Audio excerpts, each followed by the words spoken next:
Hey guys, I just wanted to do my review of The Flash, Season 2, Episode 16, Trajectory. So, the episode starts off with Barry training to try to make himself go faster by following Cisco's suggestion to run across the dam, and which fails basically, and he's luckily he has drones to catch him with a net, and they and of course there's this little nod to not like a nod, it's just like a scene where Jesse's watching television and talking about the Destiny's Child's breaking up, and apparently a little joke that Beyonce is like a senator on Earth 2 and not a singer. Um, but then, but then Team Flash decides because they're burnt out from trying to find ways to make Barry go faster, just to take the night off and go to a club with Cisco dancing terribly, and everybody deciding to do shots except for Jesse because she's underage, and Harry Harry says that Jesse was only allowed to go with them if she brings protection, and at first she gets uncomfortable because she thinks that Harry's talking about like birth control, and it turns out it was his metahuman detector watch, which keeps going off in Barry's presence, and also when she's talking to and is introduced to Wally. So she decides to go to the bathroom. Barry and Iris have this conversation about being married on Earth 1, being married on Earth 2, and in the future when Iris offhandedly says, anytime we do that at our wedding, promise us you're not going to dance like that. And it slowly starts to become awkward, and then jumps to Jesse in the ladies' room trying to dismantle the metahuman watch, but then she hears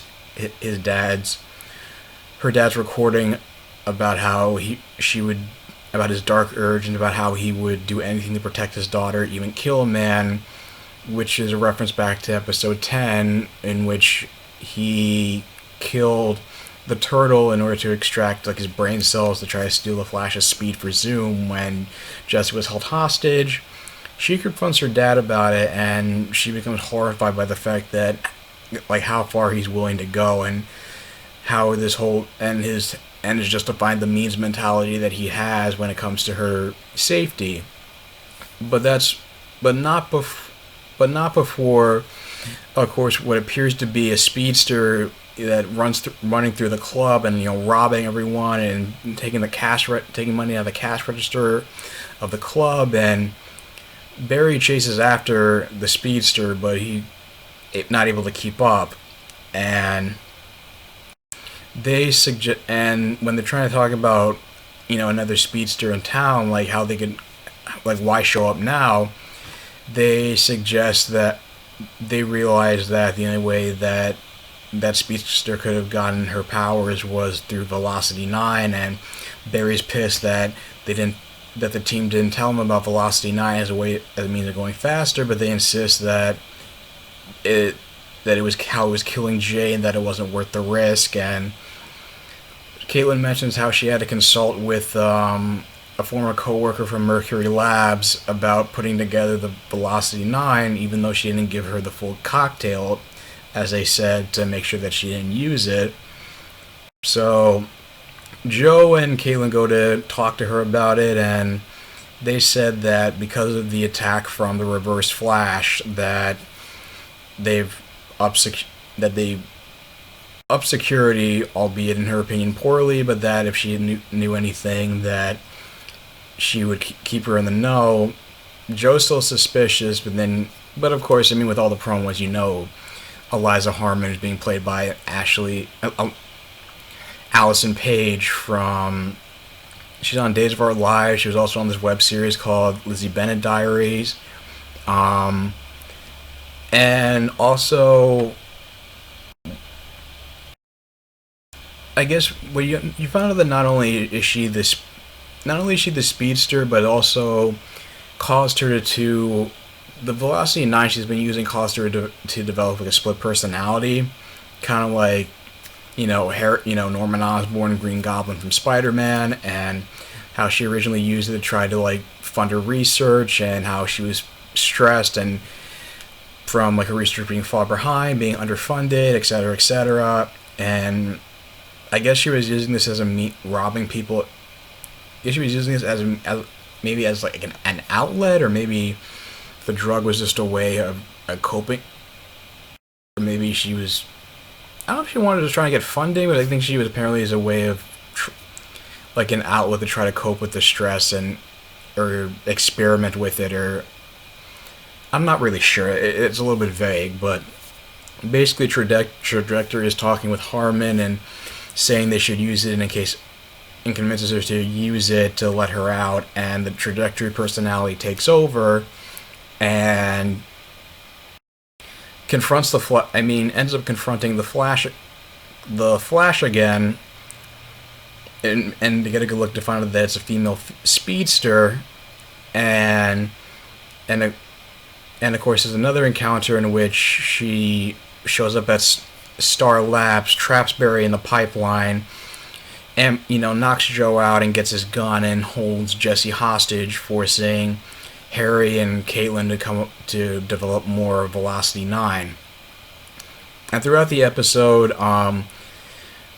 Cisco keeps vibing Zoom every time he touches the display case holding Jay Garrick's helmet, and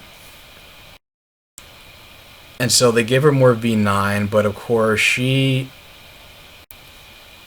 Trajectory figures that decides to test it on Jesse, thinking that they probably gave her some kind of sedative to knock her out, and turns out it did, and that version of Velocity 9 causes Jesse to have seizures and foam at the mouth, and even though a blood transfusion is what's used from Harry is what's used to get the Velocity 9 out of Jesse's system and save her life, she's still horrified at the fact that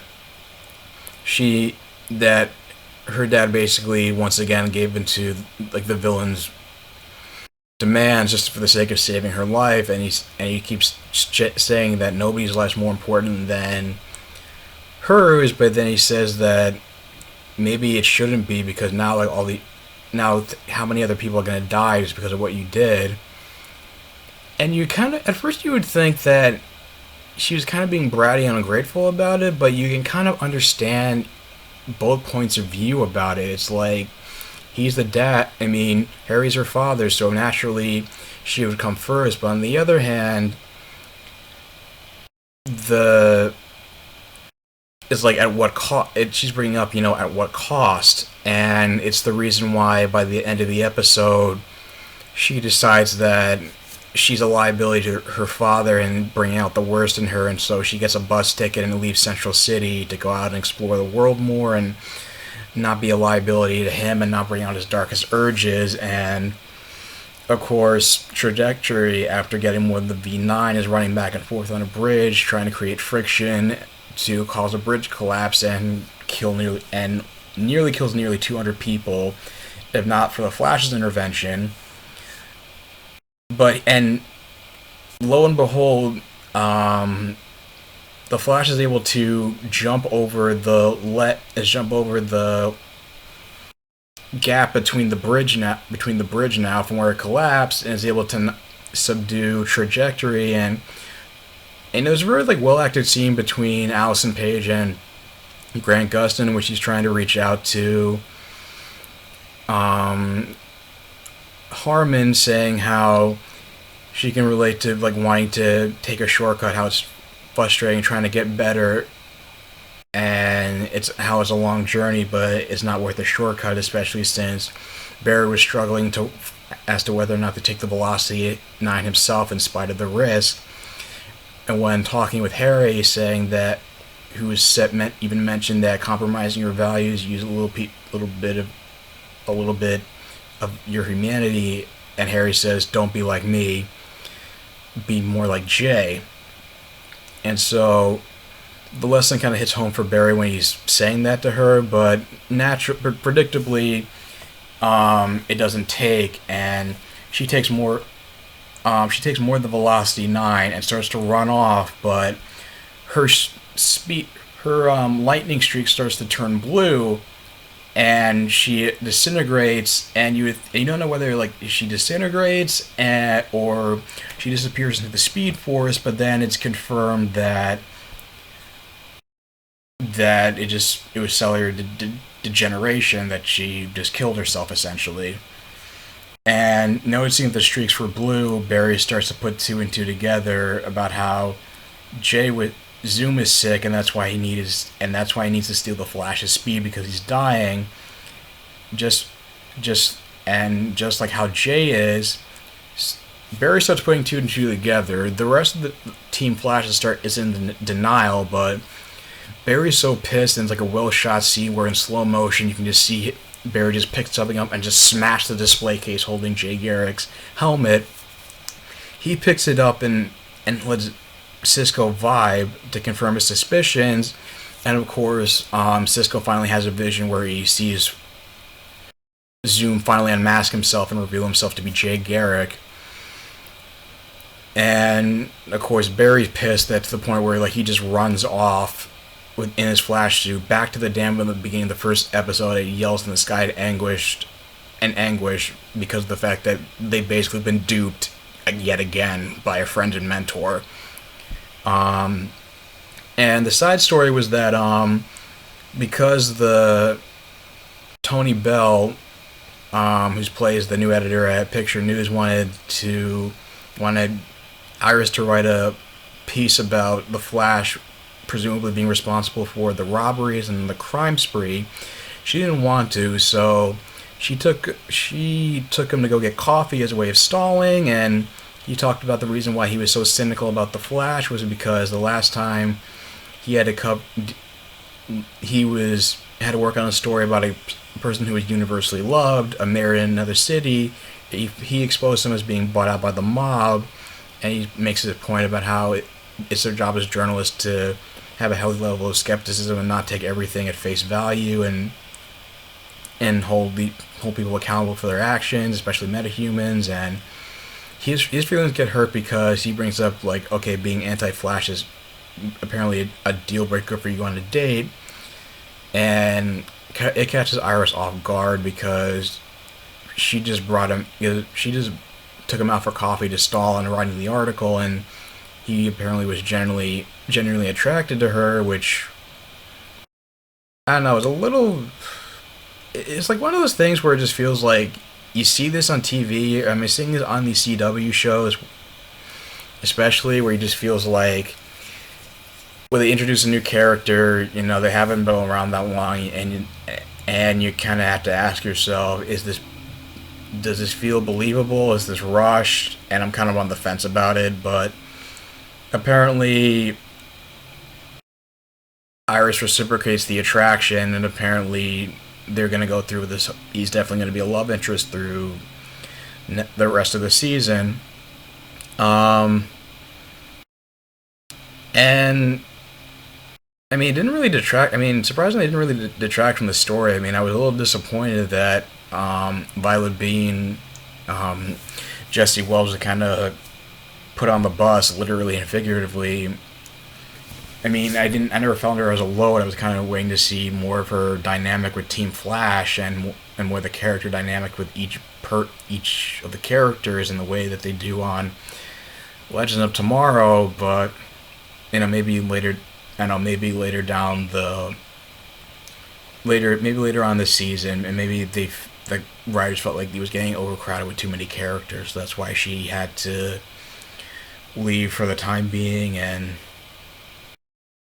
have to deal with this Zoom storyline. And I mean, but overall, I thought it was a pretty good episode. I liked how you can tell that Allison Page was having fun with the role.